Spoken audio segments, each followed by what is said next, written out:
Hello Internet, and welcome to my live reaction for To Your Eternity, chapter 165.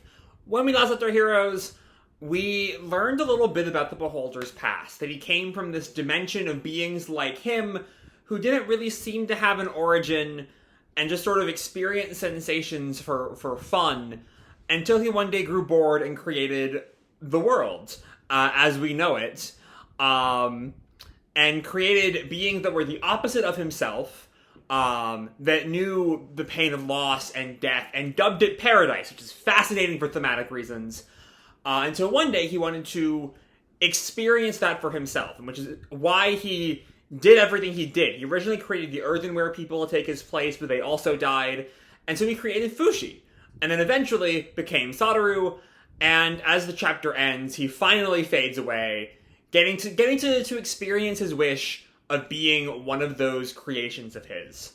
And that's where we leave off, with a really, bittersweet farewell to the series' first character. So that said, let's dive right on into chapter 165, A New Time, Part 1. And we have here a color, two-page cover of, the cast of Season 2. You know, we have Fushi on the horse, we have Hyro and Messar, and Kai, and Kahaku, and Bon in his, Renril haircut, and Echo. Those who do not fade, even if time itself does. Which very much feels like it's a promo for Season 2, because that is coming in, I believe, a week from tomorrow. I think it's next Thursday. I think it's the 20th. But anyway, our actual cover is Fushi, resting on a bridge, just sort of looking up at the sky.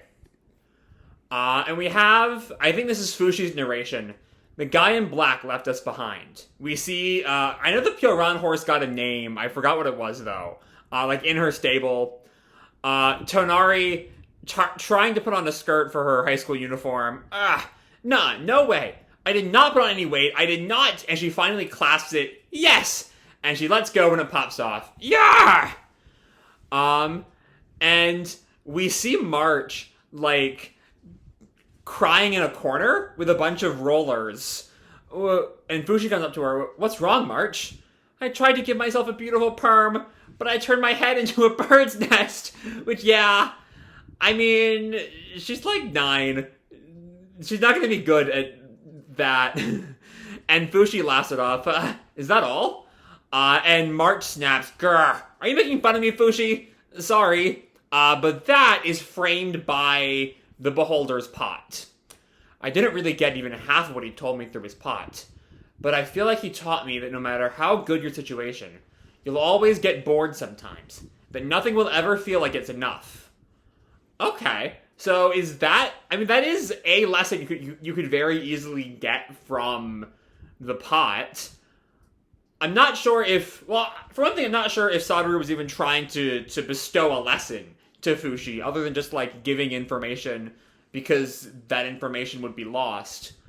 But then we cut to Gugu's store in Taknaha, where another Fushi is, as Gugu wonders, I just know I'm still missing something. And Fushi asks him, huh? Like what? And Gugu, flexes in front of the mirror. My muscles! Which ones do you think still need work? And Fushi questions, huh? I'm not going to rebel or anything because of it. But luckily, there aren't any bad knockers right now. The rest is our problem. We have to prove that our bodies aren't so cheap that they can just take them. Okay, that's an interesting stance. I'm not sure what proving means here, and I really hope that this and somehow expands the sort of dual use of paradise that we see in the last chapter and throughout the series. I don't know. And we cut back to what Satoru said. I do not know whether you wish to live long lives or to eliminate the knockers. But even if you accomplish one of those goals, you will not necessarily be happy. Which ties into the whole themes of the ever-encroaching threat of boredom that Satoru got into with the pot. That's what he said. But I've gotten interested in what our happiness will be. And we see Fushi and Messar are now at a horse race. What, Fushi? Do I look that laid back? I guess Fushi's trying to, work out what happiness is. Yep, you don't look unhappy to me. Messar always looks like he's having fun, so I can learn how to enjoy myself from him, if nothing else. Maybe that'll give me a hint to how we should live. And Messar, smoking a cigarette, making his bets, comments, I left unhappiness back in Renril. And Fushi questions, you mean Princess Alme? No matter what depressing stuff happens from now on, it won't beat me. I can tell. And now I've just got to climb up. And then one of the horses wins, and in a way kind of proving his point, Messar finds happiness there at his victory. Oh yeah. And Fushi notes to himself, I think it's a good idea to stay in the moment more than we used to. Then he's talking with Hiro, who disagrees with Messar. No, Messar is just using alcohol and gambling to make his brain feel nice. It's all an illusion. You can't call that happiness. And so Fushi questions, do you know what happiness is, Hiro? This. And he shows him a piece of paper. What's that? A notice that I was qualified to be a certified baker. Okay, so Hiro has a full-on job now. Good for him.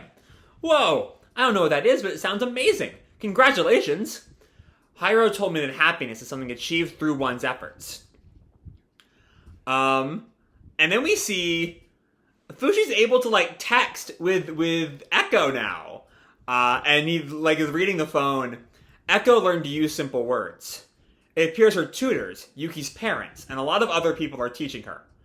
For a second I thought Yuki's parents would come back, but no, the tutor and the parents are different people. Because the parents were off exploring things, right? I feel like that was mentioned a long time ago, and we see Echo on an iPad FaceTiming them. That made me think that some types of happiness can be shown to you by others. And I think this is he's fishing with Kai now. So what about you, Fushi-san? Now that the fellow in black's work is over, are you going to start something new? But Fushi tells him, no, not yet.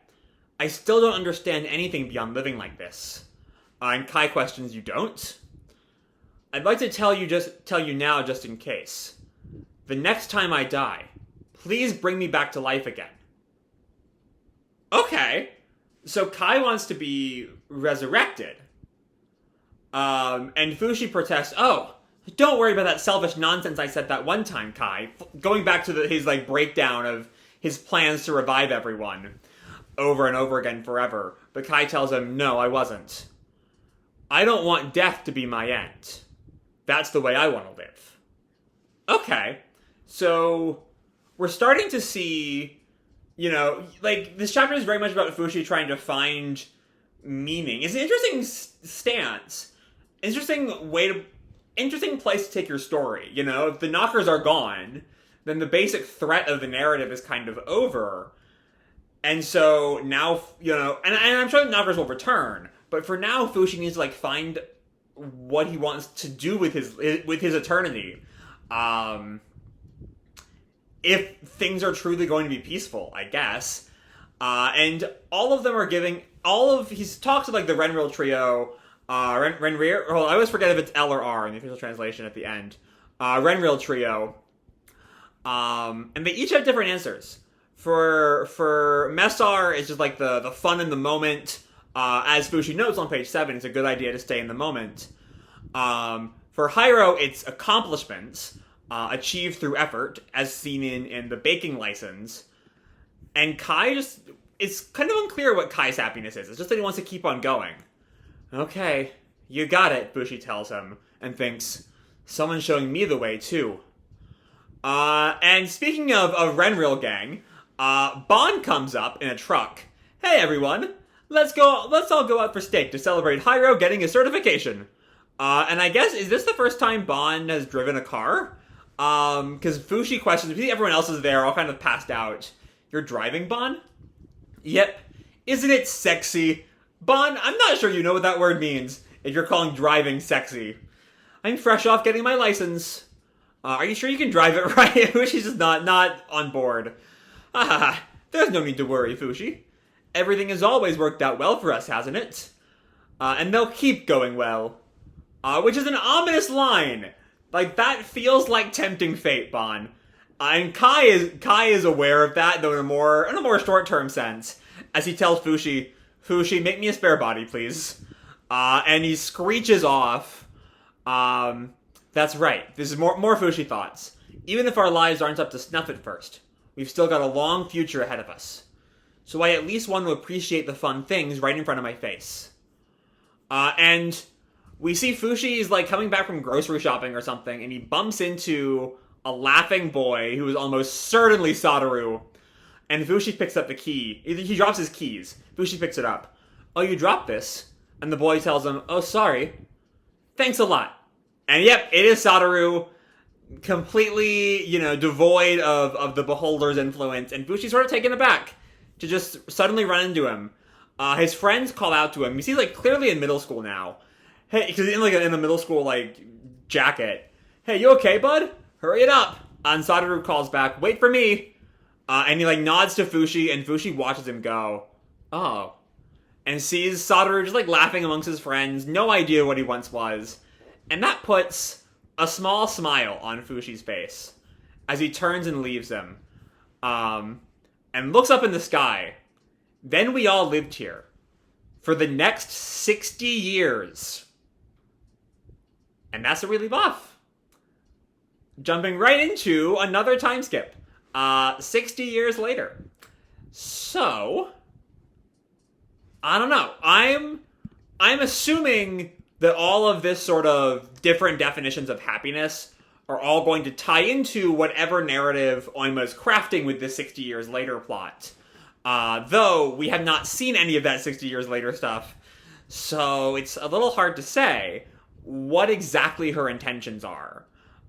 So I'm gonna try to look at this chapter divorced from whatever Oima has going next, but all of this, given how, little definitiveness is given to anyone's definition of happiness here, no one is really, neither Messar or Hyro or Kai's definitions are really, given any particular examination or prevalence.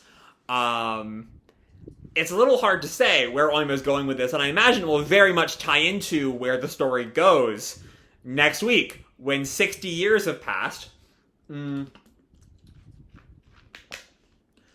But I'm going to try to take a look at them.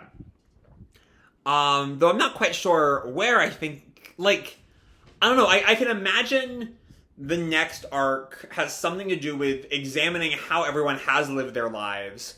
And with Fushi, who gets to live forever, and even the immortals get to live forever, maybe their next go-round, we can see which of these paths lead to happiness. If Messar is, gambling and drinking for 60 years, he's going to be, fucked up. Whereas Hyro might have, a steady source of income as a baker and has found, I don't know, a wife and kids or something. And then the random, I don't know, Messar and Hyro's bits feel like they're tied into these conflicting definitions of happiness. And then there's Kai, who wants to come back. And I'm not sure where exactly we plan to go with Kai. Especially given how little Kai has done in the present era. He's been around, but he's never really been an active part of the narrative since, Renril. So I don't know. But the fact that, as we see the whole Immortal Gang in this sort of prelude to this new era, this next era. There's so many new eras here, I hesitate to just use the word new. But we see everyone, I think we see everyone at least for a brief moment, but focus has really paid attention to the Renril trio, to Messar and Hyro and Kai, which makes me think they're going to be the most relevant in the next section. Right? I'm not sure in what way. I'm not sure what Oima has planned for them. Though I'm never really sure what Oima has planned. That's very much the nature of the series that I've... most series I have some idea where it's going from chapter to chapter. There's occasionally, starts of arcs where I'm I don't know what the author's planning here. But, generally, I can work out the sort of themes an author is interested in exploring at any given time. And... TYE has never really been that. It's always been a series I'm kind of playing by ear. So I don't know. We'll just have to sort of see where Oima is planning to go with any of this stuff. Because it feels like there's a lot of places this sort of search for happiness can go, especially, I mean, if it weren't for Mizuha's dad's knocker having the whole, this isn't over, we'll be back in the future, I could see the knocker threat actually being over, and the rest, and, you know, we're like near the end of the story, maybe, if the knockers were truly gone, we'd be near the end of the story right now, just sort of exploring how everyone finds happiness, different ideas of how to live a life. Being a sort of climax to this story about an immortal rock being learning how to live. It all makes sense, you know. I can see that in my brain. I'm just not quite sure how a potential resurgent knocker threat ties into that. I don't know. It's just one of those things that I have some ideas for if things were slightly different what might happen, but like they're not different. They are the way they are. And so while I do think that largely, you know, Fushi seeing different ways of people living their lives and deciding like how he wants to live his eternity is like a note for the story to go out on, there still is enough things in the air that I don't really know how things like a potential resurgent knocker threat and the shared use of the word paradise that came up after last week's chapter is all going to tie into that, because I feel like it's going to. I'm just curious to see how Oima does that. So with that said, I'm going to leave this video off here. Hope you'll enjoy the chapter and the video itself. If you did, feel free to drop me a like or subscribe, or, you know, do whatever makes it happy, you know? And as always, your life is your own, okay? Bye!